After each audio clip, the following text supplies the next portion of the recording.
DS Vanti du lycée Regia Margherita de Palerme.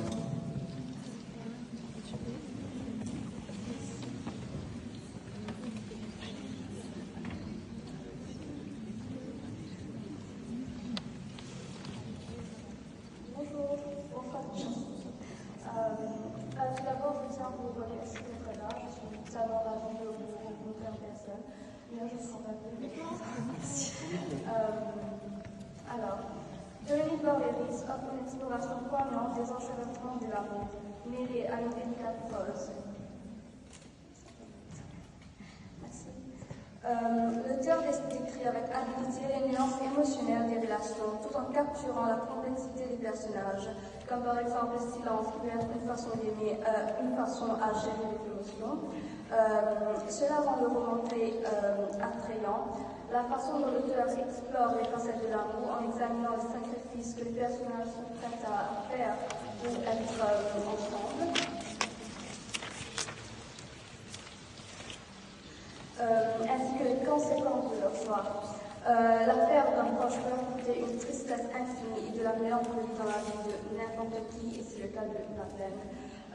L'auteur nous invite à contempler nos relations personnelles et à examiner les choix que nous faisons de notre vie. Son écriture est magnifique et poétique, et elle nous fait ressentir chaque émotion et chaque dilemme auquel les personnages sont confrontés. L'auteur nous met en évidence la rapidité du temps, mais aussi l'excitation et le plaisir de créer une expérience subjective où la conscience du temps s'amenuise. En conclusion, l'écriture de Barberis est subtile et introspective, donnant vie à des thèmes universels et offrant une réaction profonde sur la nature humaine. Le roman laisse une empreinte qui nous incite à réfléchir sur notre propre façon d'aimer et d'être aimé. Merci beaucoup.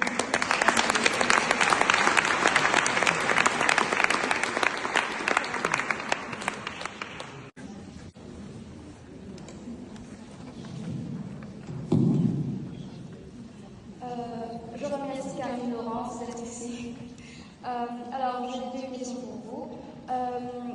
Au début, quand vous avez commencé à écrire, c'était plus une passion pour vous, c'est bien. Mais au fur et à mesure, est-ce que c'est devenu plus un métier, vous le considérez plus comme un métier maintenant? Si l'écriture est un métier ou une distraction, donc une passion. Une passion.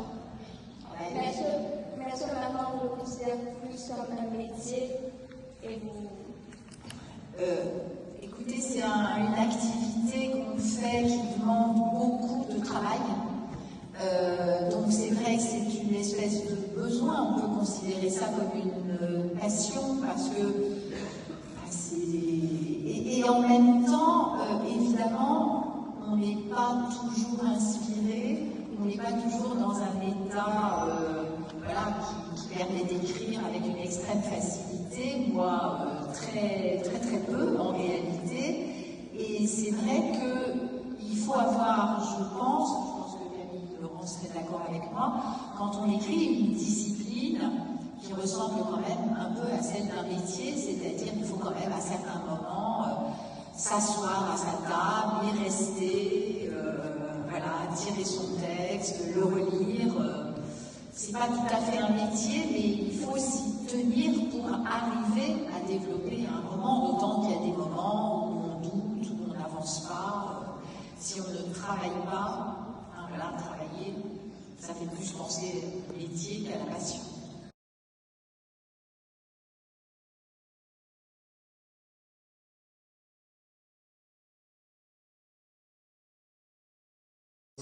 Rossana Campo, du lycée Regia Margherita de Palerme, pour la question suivante.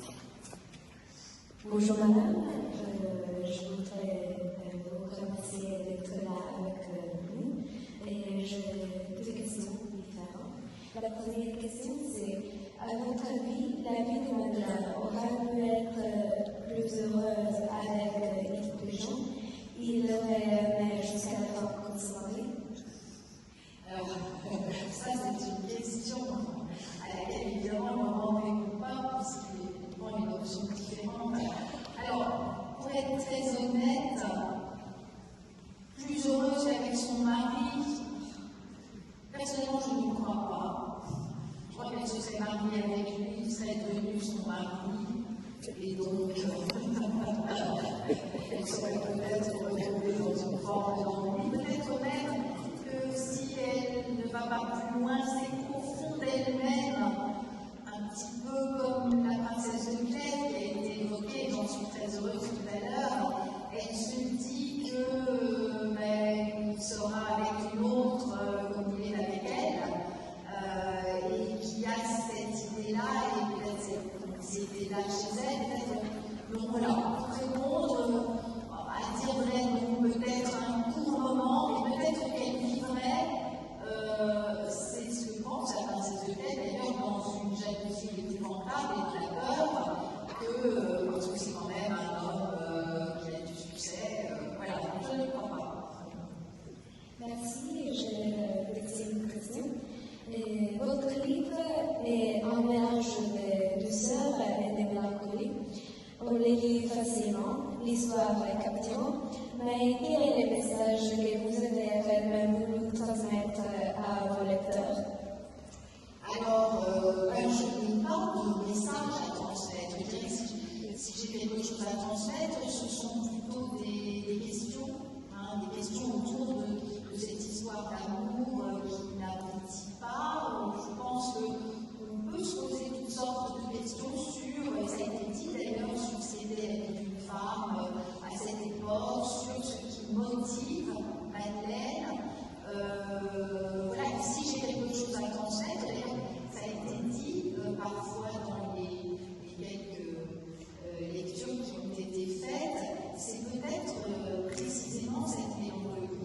On écrit parfois et on construit une histoire s'impose à vous, parce qu'elle a la charge de quelque chose que vous ressentez fortement, et c'est ça que vous voulez transmettre sur cette vie de femme qui passe.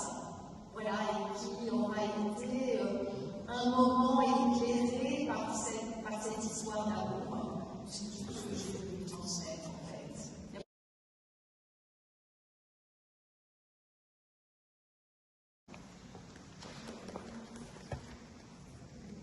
J'aimerais poser la même question à Camille Laurence. C'est avec vous visez la fin au fil de l'histoire ou vous avez déjà une idée avant d'écrire? Alors, je n'écris jamais avec un plan. Je suis quelqu'un de très bouillon, donc un plan m'empêcherait d'écrire, et souvent j'écris par morceaux. Mais il est vrai qu'en particulier pour ce roman-là, je savais en gros qu'il irait de la région nantaise à l'Afrique, je savais qu'il y aurait une histoire d'amour, dont on reparlera, mais il y a beaucoup de choses qui ont évolué, qui ont changé, donc je ne peux pas dire que je savais comment je terminerais le roman. En revanche, il y a des morceaux à différents endroits du texte qui étaient écrits bien avant